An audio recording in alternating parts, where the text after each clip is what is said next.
In this episode of Pros vs. Ams, we're going to take a look at a typical left shoulder movement pattern of a professional golfer and compare that to what we typically see with amateur golfers.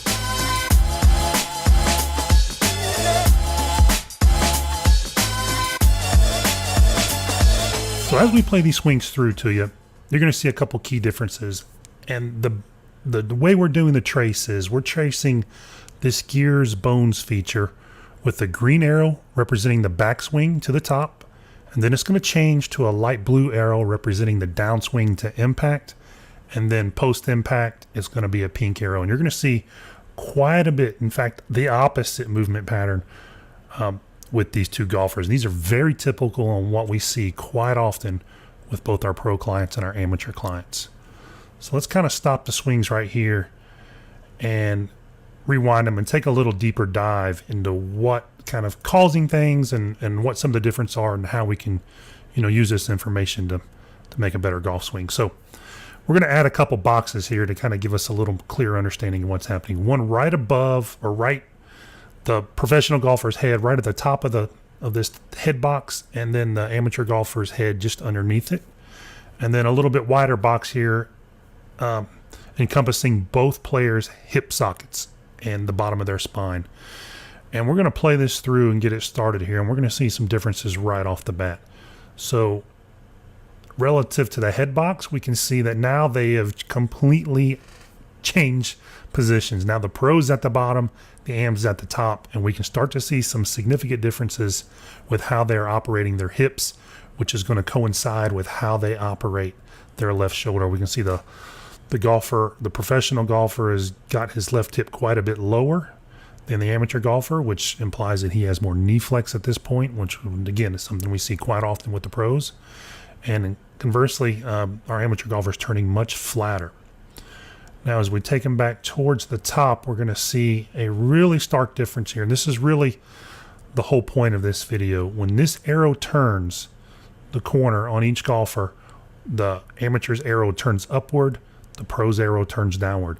That is a significant difference, and it's something that's really the crux of what we hope you guys take away from this, is that our professional golfer is really drifting himself forward and downward into that left leg. That allows him to generate a tremendous vertical force that he can use later in the golf swing. Our amateur golfer is now kind of coasting to the side and up a little bit. And again, we can see a stark difference in the pelvis movements here as well. And what this really sets in motion is how they lower their arms in the downswing. So we can see our amateur golfer is really kind of bought into the idea of connection, and he really has this kind of overly intact shoulders to arms kind of relationship. And we can see him ride that all the way down throughout the downswing, really keeping that kind of same structure. Left arm, upper left arm pinned across the chest, all of those things.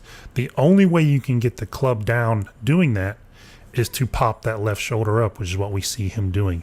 Now, comparing that to what our professional golfer does, he has a much more independent arm lowering motion, and we can really see that by way of this left shoulder trace.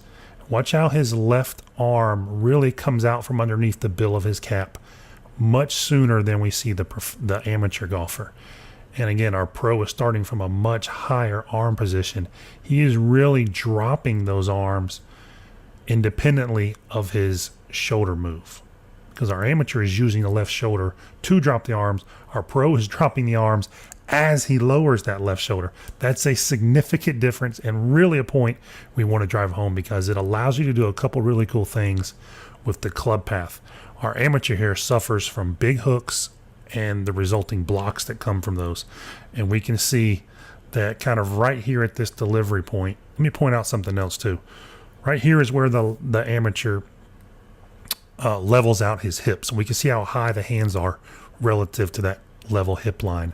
And we can see our pro levels out right here where his hands are opposite his hips. We see this all the time as a distinguishing factor between the two categories of golfers. This allows the pro to maintain way better angles coming into the ball. And we can really see now where that connection idea of keeping that upper left arm across the chest, pinned to the chest, the stark difference as it is here. We can see much more of the professional's chest. His arms have slid down his chest much farther, and we've got much more separation between his left shoulder and his ear, say, versus the amateur, between his left shoulder and his ear. And we can see how they ride that through impact. The professional golfer is getting that upper left arm across and off his chest. Again, something we see all the time with pros.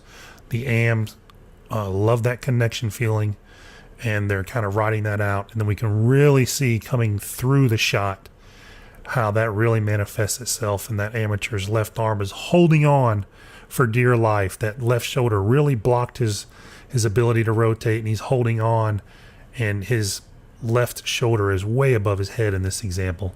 And you can see a stark difference here. Lower body wise, we're very similar now, but man, that upper body, because of that blocking left shoulder coming down, really creates difficulty for this golfer, and it's something that we see on a daily basis.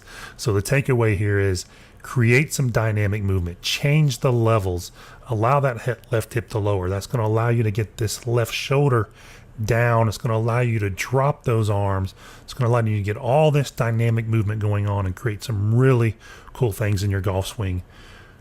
Don't bite into this idea that the arms, chest, all of those things should stay connected or overly connected throughout the golf swings. It's really going to kind of put a monkey in the works here as far as how you operate those shoulders in your downswing.